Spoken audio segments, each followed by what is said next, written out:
Microbial genetics. Microbial genetics में क्या होता है, जिसमें हमारा कोई भी माइक्रो ऑर्गेनिज्म है, जिसमें बैक्टीरिया, वायरस, फंगाई, आर्के कुछ भी आ गया ए टू जेड, तो उसका जो भी जेनेटिक मटेरियल है उसको स्टडी किया जाता है माइक्रोबायल जेनेटिक्स में।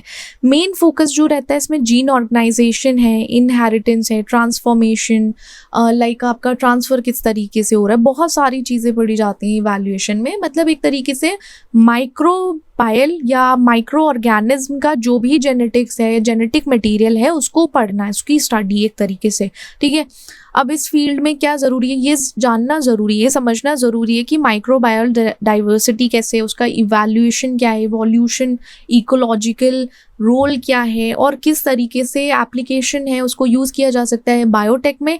बायोटेक में अगर देखा जाए एंटीबायोटिक्स हैं, वैक्सीन डेवलपमेंट के टाइम पे, मतलब पूरा वास्ट स्टडी सब कुछ इसमें आ जाता है माइक्रोबायल जेनेटिक्स में। की एरियाज क्या है स्टडी के, जीनोम का स्ट्रक्चर या उसका फंक्शन स्टडी करना, एग्जामिन करना, एग्जामिन में gene organisation, expression, replication, repair, ये सब आता है। जेनेटिक डाइवर्सिटी इवोल्यूशन में वेरिएशंस जो आते हैं म्यूटेशन के टाइम पे, या कोई भी रिकॉम्बिनेंट या हॉरिजॉन्टल जीन ट्रांसफ़र हुआ है, जीन ट्रांसफ़र या इंजीनियरिंग या माइक्रोबायल पैथोजेनेसिस में हम माइक्रोबायल जेनेटिक्स को स्टडी करते हैं समझने के लिए कि किस तरीके से जो कोई भी डिजीज़ है फ्यूचर में आने के टाइम कैसे उसको हम टैकल कर सकते हैं, ऐसा समझो। ठीक है, अब ट्रांसफॉर्मेशन में क्या होता है, इस प्रोसेस में हमारा बैक्टीरिया है तो उसका क्या करेंगे, उसका एक नेकेड डीएनए ले लेंगे एनवायरनमेंट से, उनके पर्टिकुलर एनवायरनमेंट से, और उसको एक तरीके से इनकॉर्पोरेट कर देंगे किसी भी जीनोम में। इस इमेज में ये देखोगे कि जो आपका जीन है उसको आपने एक बैक्टीरियल सेल वॉल से मूव किया दूसरी सेल वॉल में। अब इस प्रोसेस में जो आपका सेकंड बैक्टीरियल सेल था उसने उसके जेनेटिक मटेरियल को यूज़ किया है, मतलब उसको लेके एक ट्रांसफॉर्मेशन ले लिया, चेंज कर लिया अपने आप में। सबसे पहले तो स्टेप अगर ट्रांसफॉर्मेशन है तो क्या होगा, डीएनए अपटेक किया जाएगा। जो रेसिपिएंट बैक्टीरियल है, जो रिसीव करने वाला है, तो वो क्या करेगा, फ्री या कोई भी एक्स्ट्रा सेलुलर डीएनए है उसको ले लेगा, फिर डीएनए को अपने होस्ट जीनोम के साथ कंबाइन कर देगा या एग्जिस्ट जो प्लाज्मिड है उसमें कंबाइन करता है। फिर सक्सेसफुली इंटीग्रेट अगर होता है तो जो न्यू जीन है वो एक्सप्रेस हो जाएगा, और चेन एक्सप्रेस होने के बाद वहाँ पे एक फिनोटाइप, चेंज्ड फिनोटाइप आ जाएगा। तो ये क्या हो गया, एक प्रॉपर ट्रांसफॉर्मेशन हो गया। ये नेचुरल ट्रांसफॉर्मेशन, कुछ बैक्टीरियाज हैं वो नेचुरली ले लेते हैं डीएनए को, आर्टिफिशियल में लैब्स में उनको ट्रांसफॉर्म किया जाता है पर्टिकुलर केमिकल ट्रीटमेंट, जैसे कैल्शियम क्लोराइड मेथड है, इलेक्ट्रोपोरेशन है, उस मेथड के थ्रू ट्रांसफॉर्मेशन किया जाता है। अब सिग्निफिकेंस क्या है, जेनेटिक इंजीनियरिंग में बहुत इंपॉर्टेंट है, बहुत जानना, क्योंकि अगर देखा जाए जेनेटिक इंजीनियरिंग में सब कुछ जीन्स की, जेनेटिक मटेरियल्स की ही बात चल रही है, तो उसमें क्या है, न्यू जीन्स किसी बैक्टीरिया में इंट्रोड्यूस करने के लिए हम ट्रांसफॉर्मेशन को यूज़ कर सकते हैं, या एक स्प्रेड, अगर एंटीबायोटिक रेजिस्टेंस जीन आ गया है तो उसको स्प्रेड करने के लिए यूज़ कर सकते हैं। ये सिग्निफिकेंस है, इसका इंपॉर्टेंस है। देन नेक्स्ट है ट्रांसडक्शन।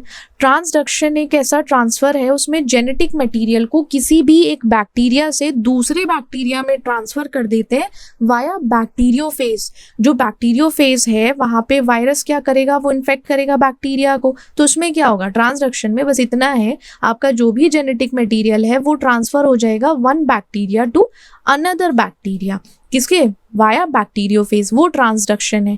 टाइप्स क्या है, आपका एक जनरलाइज ट्रांसडक्शन है, वो कब होता है, जब बैक्टीरिया फेज जो है एक्सीडेंटली क्या करता है, रैंडम किसी भी बैक्टीरियल डीएनए को पैक कर देता है किसी भी वायरल डीएनए के अंदर। बैक्टीरियोफेज में एक एक्सीडेंटली, मतलब एक्सीडेंटल है कि बाय मिस्टेक हो गया, रैंडम बैक्टीरिया डीएनए ने क्या किया, उसको किसके अंदर पैक हो गया, वायरल डीएनए के अंदर, अपने अंदर ना करके बैक्टीरिया के डीएनए में उसको पैक कर दिया है। फिर क्या हुआ, फिर वो फेज जो था वो इन्फेक्ट हो जाएगा अनदर बैक्टीरिया में, दूसरे बैक्टीरिया में जाके वो जो है वो इनकॉर्पोरेट हो जाएगा उसके साथ, और वो क्या करेगा किसी भी रेसिपिएंट जीनोम में, और वहाँ क्या हो जाएगा, ट्रांसडक्शन होगा। ये जनरलाइज ट्रांसडक्शन है बैक्टीरियोफेज के थ्रू। अब स्पेशलाइज ट्रांसडक्शन में क्या होता है, एक टेम्परेट फेज होती है या लाइसोजेनिक फेज होती है, उसमें क्या होता है, आपका ये इंटीग्रेट होएगा जाके किसी भी बैक्टीरिया के क्रोमोसोम में या एक्सरसाइज हो जाएगा, फिर साथ ही साथ इसका एडजेसेंट बैक्टीरिया जीन्स में लाइक सेटल डाउन एक तरीके से वहाँ जाएगा, फिर उसको पूरा प्रोसेस चेंज हुआ। स्पेशलाइज में टेम्परेट फेज होती है, वहाँ पे क्या होगा, वो बैक्टीरियल क्रोमोसोम में होगा, क्रोमोसोम में होने के बाद उसको हटना पड़ेगा, एक्सरसाइज होगा, देन एक्सरसाइज के बाद उसका एडजेसेंट बैक्टीरियल जीन जाके ट्रांसफर हो जाएगा दूसरे बैक्टीरियम में जब इन्फेक्शन होगा। तो ये ट्रांसडक्शन है। कभी भी कोई हॉरिजॉन्टल जीन ट्रांसफर होना हो बैक्टीरिया में तो वो ट्रांसडक्शन के थ्रू है, ट्रांसफर होना हो टॉक्सिन प्रोड्यूसिंग जीन का तब ट्रांसफर हो जाएगा, वो ट्रांसफर कर सकता है ट्रांसडक्शन में। बैक्टीरियल इवोल्यूशन डाइवर्सिटी के टाइम पे ट्रांसडक्शन एक एसेंशियल रोल प्ले करता है। कॉन्जुगेशन है, कॉन्जुगेशन में डायरेक्ट ट्रांसफर होता है किसी भी जेनेटिक मटेरियल का। जेनेटिक मटेरियल को बैक्टीरिया के बीच में आपस में बैक्टीरिया क्या करेंगे, बातचीत के टाइम पे जेनेटिक मटेरियल ट्रांसफर कर लेते हैं। सेल टू सेल जब कांटेक्ट में आते हैं, या आप ऐसे समझिए एक स्पेशलाइज्ड स्ट्रक्चर होता है पिलिस या सेक्स पिलिस जिसको बोलते हैं, तो वो क्या करते हैं, जेनेटिक मटेरियल को ट्रांसफर कर लेते हैं कॉन्जुगेशन के टाइम पे। अब क्या होता है, मैकेनिज्म कंजुगेशन का जो रहता है उसमें कॉन्जुगेशन में फॉर्मेशन होता है पिलिस का। जो डोनर बैक्टीरियम है वो एक्सटेंड करेगा अपने पिलिस को जिससे कि वो रेसिपिएंट जो रिसीव करने वाला बैक्टीरिया है वो उसको ले पाए। फिर वहाँ पे प्लाज्मिड डीएनए रेप्लिकेट होके रेसिपिएंट के पास चला जाता है। अब रेसिपिएंट बन जाता है डोनर। अब रेसिपिएंट जब डोनर बनता है, जो आफ्टर रिसीव करने के बाद फिर उसको वो फर्दर आगे ट्रांसफर करता है दूसरे बैक्टीरिया में। तो ये वो वाला सिस्टम है, एक से लिया और दूसरे को दिया, ये वाला है। तो ये कॉन्जुगेशन का मेथड है। अब एफ प्लाज्मिड कॉन्जुगेशन में जो आपका डोनर सेल है उसमें एफ प्लाज्मिड रहता है और इसमें एनकोड रहता है जीन्स रहते हैं कॉन्जुगेशन के लिए। फिर वो ट्रांसफर करेंगे एफ प्लाज्मिड को एफ रेसिपिएंट पे, एफ नेगेटिव रेसिपिएंट है उसको कन्वर्ट कर देगा वो एफ पॉजिटिव रेसिपिएंट में। अब ऐसे ही ये चलता रहता है। एफ प्लाज्मिड कॉन्जुगेशन में एक HFR कॉन्जुगेशन है, तो जो उसमें आपका एफ प्लाज्मिड है ना वो इंटीग्रेट होता है बैक्टीरियल क्रोमोसोम में। ये क्या हो जाएगा, जाके बैठ जाएगा बैक्टीरिया के क्रोमोसोम में, वहां बनाएगा HFR हाई फ्रीक्वेंसी रिकॉम्बिनेशन बनाएगा सेल का। फिर उसके पार्ट को ट्रांसफर कर देगा डीएनए में, क्रोमोसोमल डीएनए में, साथ ही साथ प्लाज्मिड के साथ, अलोंग विद प्लाज्मिड ये होगा। अब सिग्निफिकेंस क्या है, कॉन्जुगेशन होगा जो एक मेजर मैकेनिज्म है अगर एंटीबायोटिक रेजिस्टेंट जीन को स्प्रेड करना हो तो। फिर जेनेटिक कॉम्बिनेशन में भी इसको यूज कर सकते हैं, बहुत हेल्पफुल रहता है, फैसिलिटेट करता है। देन नेक्स्ट है हमारा प्लाज्मिड। अब प्लाज्मिड बात तो कर रहे हैं, प्लाज्मिड होता क्या है, प्लाज्मिड हमारे ये जो सर्कुलर या स्मॉल डीएनए स्ट्रैंड है ना मॉलिक्यूल के, वो पहले से ही रहते हैं बैक्टीरिया के क्रोमोसोम्स में, ठीक है। तो इंडिपेंडेंटली है, एग्जिस्ट करते हैं। फिर उसके बाद ये रेप्लिकेट होते हैं ऑटोनॉमसली, मतलब इनको ज़रूरत नहीं है किसी की, खुद रेप्लिकेट हो जाएंगे, फिर उसको ट्रांसफ़र कर देंगे बैक्टीरियाज के बीच में। ये बैक्टीरिया है, एक दूसरा बैक्टीरिया आएगा उसमें ये क्या कर देंगे, उसको ट्रांसफ़र कर देंगे। अब टाइप्स ऑफ प्लाज्मिड भी हैं, फर्टिलिटी प्लाज्मिड है जो कॉन्जुगेशन में जीन्स कैरी करते हैं जिसकी वजह से डीएनए ट्रांसफ़र होता है बैक्टीरिया में, आपका रेजिस्टेंस रहेगा एंटीबायोटिक रेजिस्टेंट में। कोल्ड प्लाज्मिड है, वायरुलेंस प्लाज्मिड है, मेटाबॉलिक प्लाज्मिड, क्रिप्टिव, तो इतने टाइप्स ऑफ प्लाज्मिड है, उनका काम है एक तरीके से ट्रांसफर करना। अब फंक्शन एंड सिग्निफिकेंस, अगर कभी भी हॉरिजॉन्टल जीन ट्रांसफर होना है, जेनेटिक डाइवर्सिटी है उसके टाइम पे उसमें मीडिएट करते हैं। एंटीबायोटिक रेजिस्टेंस है तो एक चैलेंज रहता है मेडिसिन में, उसको हेल्प करते हैं। बायोटेक में क्लोनिंग के टाइम पे उसको यूज किया जा सकता है या जेनेटिक इंजीनियरिंग के टाइम पर। देन नेक्स्ट है हमारा ट्रांसपोसम्स।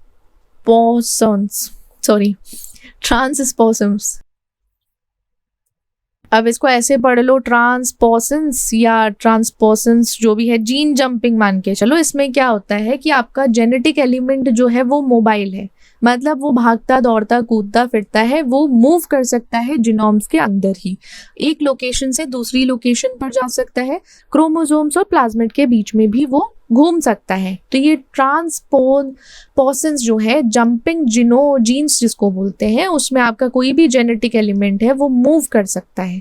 अब टाइप्स क्या है इसके, इंसर्शन है, तो जो सिंपलेस्ट ट्रांसपोसन होता है वो उसमें एक ही जीन रहेगा। ट्रांसपोसेस वो एंजाइम है जिसका काम है, यहाँ एज आ गया ना, तो ये एंजाइम है वो कैटलाइज करेगा उसकी मूवमेंट को, जैसे IS1 ई कोलाई है। कंपोजिट ट्रांसपोसन्स हैं तो उसमें आपके एडिशनल जीन्स आएंगे, TN10 है, रेप्लिकेटिव, कॉन्जुगेटिव, तो डिफरेंट टाइप्स के। यहाँ पे रेप्लिकेटिव में वो क्रिएट करेगा एक कॉपी को और फिर उसके बाद उसको इंसर्ट कर देगा किसी भी दूसरी जगह जिनोम में। अब कॉन्जुगेटिव ट्रांसपोसन्स है, इसका नाम ही भैया बड़ा ही अलग है, ट्रांसपोसन्स। अब वो मूव करेगा बैक्टीरिया के बीच में कॉन्जुगेशन मेथड को यूज़ करके और रेजिस्टेंस जीन को है उसको स्प्रेड आउट कर देगा। मैकेनिज्म वही है, एंजाइम रिकॉग्नाइज करेगा स्पेसिफिक सीक्वेंस को, वहाँ से कट करेगा ट्रांसपोसन को, और जो ओरिजिनल लोकेशन है फिर उसको ट्रांसपोसन को इंसर्ट कर देगा कहीं दूसरी नई लोकेशन पर जाकर जीनोम या प्लाज्मिड के अंदर। म्यूटेशन के टाइम ये म्यूटेशन कॉज करता है, जेनेटिक वेरिएशन इवोल्यूशन होता है, तब कॉन्ट्रीब्यूशन है इसका ट्रांसपोसन का या जंपिंग जीन्स का। एंटीबायोटिक रेजिस्टेंस जीन को बैक्टीरिया के अंदर स्प्रेड करने में बहुत हेल्प करता है।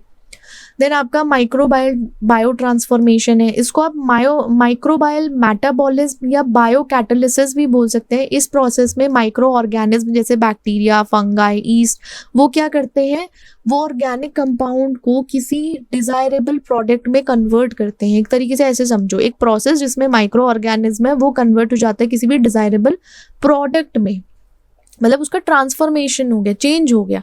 अब इस प्रोसेस को इंडस्ट्री में बहुत ज़्यादा यूज़ किया जाता है, जैसे फार्मास्यूटिकल्स हैं तो उसमें एंटीबायोटिक ड्रग्स या एंटी कैंसर ड्रग बनाने में काम आता है। Flavour, sweeteners, biofuels, fragrances particular time पे ये वैल्यूएबल प्रोडक्ट बन जाते हैं, तो बायो ट्रांसफॉर्मेशन यूज़ किया जाता है। टाइप्स क्या है, फेज़ 1 है आपका जिसमें इंट्रोडक्शन, मतलब क्या इंट्रोड्यूस होगा, फंक्शनल ग्रुप इंट्रोड्यूस हो जाता है ओरिजिनल कंपाउंड में। फंक्शनल ग्रुप को ओरिजिनल कंपाउंड में इंट्रोड्यूस कर देंगे, फिर उसका जो एंजाइम है उसको कैरी आउट करेगा और कंपाउंड की रिएक्टिविटी को बढ़ा देगा, मॉडिफाई कर देगा। तो मॉडिफाई होने के बाद हम अपने फेज़ 2 में पहुंचेंगे। फेज़ 2 किसका, बायो ट्रांसफॉर्मेशन का। वहाँ पे कॉन्जुगेशन होगा, ग्रुप इंट्रोड्यूस होंगे, देन वो क्या कंपाउंड जैसे आपके ग्लूटाथायोन है वो प्रोडक्ट ज़्यादा पोलर या वाटर पोलर सॉल्युबल रहेंगे, फिर आपका एंजाइम क्या करेगा, उसको लेकर जाएगा, हाइड्रोलिसिस होगा और वहाँ पे उसका प्राइमरीली जो मेन फंक्शन है वो है डिटॉक्सिफिकेशन मैकेनिज्म को देखना। ये स्टेप्स है। अब then steps microbial bio transformation में सबसे पहले तो सबस्ट्रेट का सिलेक्शन होगा, फिर उसके बाद बायो कैटलिस्ट का सिलेक्शन किया जाएगा। सबस्ट्रेट सेलेक्ट हो गया, बायो कैटलिस्ट फिर ऑप्टिमाइज किया जाएगा। जो भी रिएक्शन की कंडीशन है, कुछ फैक्टर्स हैं उनको ऑप्टिमाइज करना ज़रूरी है, फिर प्यूरिफिकेशन कर दिया जाएगा प्रोडक्ट का जो ज़रूरी है। अगर आपने लास्ट यूनिट नहीं पढ़ी ना, वहाँ पे हमने प्रिपरेशन पढ़े थे इम्यूनोलॉजिकल प्रोडक्ट्स के, तो वहाँ पे एक हमने पूरे step by step follow up किया था कि कैसे कैसे बनता है, कैसे कैसे प्रिपेयर किया जाता है। तो वहाँ से एक आइडिया आपको होगा ये पहले से कि किस तरीके से स्टेप आते हैं माइक्रोबायल बायो ट्रांसफॉर्मेशन में। एडवांटेज ये सेलेक्टिविटी ज़्यादा है, रिएक्शन कंडीशन ज़्यादा नहीं होती, माइल्ड रहती है, एम्बिएंट रहेंगी, जिससे एनर्जी कॉस्ट कम हो जाएगा, एंजाइम रिसाइकलिंग हो जाएगी, डाइवर्सिटी आ जाती है, थोड़ा माइक्रोबायल स्पीशीज़ है ना तो वाइड वेराइटी यूज़ कर सकते हैं, उसकी वजह से डिफरेंट एंजाइमेटिक कैपेबिलिटीज़ हैं उनकी। और अगर देखा जाए डिसएडवांटेज थोड़े से कॉम्प्लेक्स है, वेरिएबिलिटीज़ आती हैं और स्टेरिलिटी रिक्वायरमेंट है कि प्रॉपर स्टेराइल होना चाहिए, कंटामिनेशन ना हो जाए वहाँ पर, ऐसी कंडीशन, ये डिसएडवांटेज है। एप्लीकेशन क्या है, फार्मास्यूटिकल इंडस्ट्री में यूज़ कर सकते हो माइक्रोबायल ट्रांसफॉर्मेशन को, बायो ट्रांसफॉर्मेशन को आप केमिकल इंडस्ट्री में या फिर इन्वायरमेंटल एप्लीकेशन के टाइम पे इसको यूज़ कर सकते हैं। अब म्यूटेशन पर आते हैं। म्यूटेशन कहीं ना कहीं आपने सुना होगा कि हाँ म्यूटेंट है, म्यूटेशन हुआ है। तो म्यूटेशन का मतलब है डीएनए सीक्वेंस किसी भी ऑर्गेनिज्म के अंदर है, देखो डीएनए सीक्वेंस तो रहता है, उसमें चेंजेस आते हैं। म्यूटेशन का मतलब है किसी ऑर्गेनिज्म के डीएनए सीक्वेंस में बदलाव हो जाना, और ये कभी कभी स्पॉन्टेनियसली भी हो जाता है जब डीएनए रेप्लिकेट करता है या कोई ऐसे एक्सटर्नल फैक्टर्स बाहर से आके उसको अफेक्ट करते हैं ना, जैसे रेडिएशन, केमिकल्स या वायरस है। अगर आप देखोगे तो बहुत टाइम पे रेडिएशन क्या करता है, वो म्यूटेशन कॉज कर देता है, जिसकी वजह से जो जेनेटिक इंफॉर्मेशन इनहेरिट की गई थी ऑफस्प्रिंग में, मतलब पेरेंट्स के थ्रू ऑफस्प्रिंग में पास ऑन हुई थी, उसकी इन्फॉर्मेशन अप एंड डाउन होती है, मतलब वो चेंजेस आ जाते हैं। कभी कभी कहते हैं ना कि यार इसके तो ये ऐसे थे नहीं जीन्स, मतलब पेरेंट्स में ऐसे नहीं थे, ऑफस्प्रिंग में कैसे आ गए, वो वहाँ पे म्यूटेशन हुआ है। कभी कभी जो म्यूटेशन होते हैं वो ऑर्गेनिज्म में एक तरीके से बेनिफिशियल इफेक्ट भी देते हैं, अच्छे खासे इफेक्ट होते हैं। कभी कभी कुछ नहीं देता, म्यूटेशन हुआ है कुछ नहीं, न्यूट्रल हो जाता है, और कभी कभी तो वो हार्मफुल भी हो जाता है। तो बेटर है कि म्यूटेशन, वो तो हमारे हाथ में है नहीं। पहली चीज, टाइप्स ऑफ म्यूटेशन में एक तो पॉइंट म्यूटेशन होता है जिसमें आपका सिंगल न्यूक्लियोटाइड बेस पेयर है, उसको ऑल्ट्रेशन हुआ है, उसमें ऑल्ट्रेशन या ऑल्टर्ड हुआ है अप डाउन, इंसर्शन या डिलीशन हो गया म्यूटेशन के टाइम पे, मतलब आपका जो न्यूक्लियोटाइड एक या एक से ज़्यादा पेयर था ना, वो या तो ऐड हो गया या रिमूव हो गया, तो उसकी वजह से उसको क्या किया, उसने फ्रेम शिफ्ट म्यूटेशन किया। फिर क्रोमोजोमल म्यूटेशन है, जिसमें आपके क्रोमोजोम के स्ट्रक्चरल और न्यूमेरिकल चेंजेस आते हैं, जैसे कि ट्रांसलोकेशन, स्पॉन्टेनियस या इंड्यूस म्यूटेशन, डुप्लीकेशन, और डुप्लीकेशन के बाद आपका इन्वर्जन। तो ये बहुत टाइप्स के म्यूटेशन होते हैं, ये सारे जेनेटिक मटेरियल्स में चेंजेस आते हैं। अब टाइप्स ऑफ म्यूटेजेंस क्या होते हैं, अब म्यूटेशन तो हो रहा है बट किस वजह से हो रहा है, तो उसमें केमिकल म्यूटेजेंस भी आते हैं और फिजिकल भी आते हैं। केमिकल में जैसे एल्काइलेटिंग एजेंट है, बेस एनालॉग्स हैं, इंटरकैलेटिंग एजेंट्स या ROS है, रिएक्टिव ऑक्सीजन स्पीशीज़ है, उसके थ्रू चेंज हुआ है। देन फिजिकल में रेडिएशन आ गया, टेम्परेचर ज़्यादा हो गया, उसकी वजह से लाइक चेंजेस म्यूटेशन हो जाए। एल्काइलेटिंग एजेंट्स है तो उसमें क्या होगा, ग्रुप में एल्काइल, आपके DNA में एल्काइल ग्रुप ऐड ऑन हो जाएगा, जिसकी वजह से मिस पेयरिंग होगी। बेस एनालॉग में वो न्यूक्लियोटाइड की तरह मिमिक करेंगे, तो वहाँ पे क्या होगा, एरर आएगा रेप्लिकेशन में। इंटरकैलेटिंग एजेंट्स हैं तो वहाँ पे इंसर्ट करेगा बेस पेयर में। देन वो फ्रेम शिफ्ट म्यूटेशन होगा। Reactive oxygen species ROS, reactive oxygen species by product है मेटाबॉलिज्म, जो क्या करेगा, डायरेक्ट डैमेज करता है DNA को, रिमूव और ऐड तो छोड़ो, वो खत्म ही कर देता है। फिजिकल म्यूटेजेंस होते हैं, रेडिएशंस हैं, गामा रेज, एक्स रेज, वो क्या करते हैं, वो DNA के स्ट्रैंड को या तो ब्रेक करेंगे या कोई भी क्रोमोसोमल एबनॉर्मेलिटी कॉज कर सकते हैं, या आयनाइजेशन रेडिएशन के। अब UV रेडिएशन डाइमर, जो पिरिमिडीन डाइमर फॉर्मेशन होता है वो करता है, जिसकी वजह से DNA के रेप्लिकेशन में इंटरफेरेंस आता है। मतलब इनडायरेक्टली ये म्यूटेजेंस क्या है, छेड़छाड़ मचाते हैं DNA के साथ, और छेड़छाड़ जैसे मचती है फिर वो म्यूटेशन में कन्वर्ट होता है, तो वो म्यूटेशन आता है। अब इफेक्ट क्या आएगा, जैसे न्यूट्रल इफेक्ट आ सकता है, हार्मफुल इफेक्ट जेनेटिक डिसऑर्डर हो गया। बेनिफिशियल इफेक्ट से ये हो गया, सर्वाइवल के चांसेस जो थे वो और अच्छे हो गए, किसी लाइक इम्यून रिस्पॉन्स अच्छा हो गया। कंडीशनल इफेक्ट्स भी होते हैं, डिपेंड करता है कोई फैक्टर है या टेम्परेचर सेंसिटिव म्यूटेशन हो जाए। लीथल इफेक्ट में म्यूटेशंस जो बहुत ज़रूरी जीन्स हैं उनको अफेक्ट करते हैं, और शायद एम्ब्रियोनिक लीथलिटी भी हो जाती है। तो बहुत सारे डिसएडवांटेज हैं, या म्यूटेशन के इफेक्ट पॉजिटिव वे में भी है, नेगेटिव भी है, कुछ भी नहीं है, या बहुत कुछ है, ऐसा समझो। Okay, so this was it for today, see you in the next class, bye bye.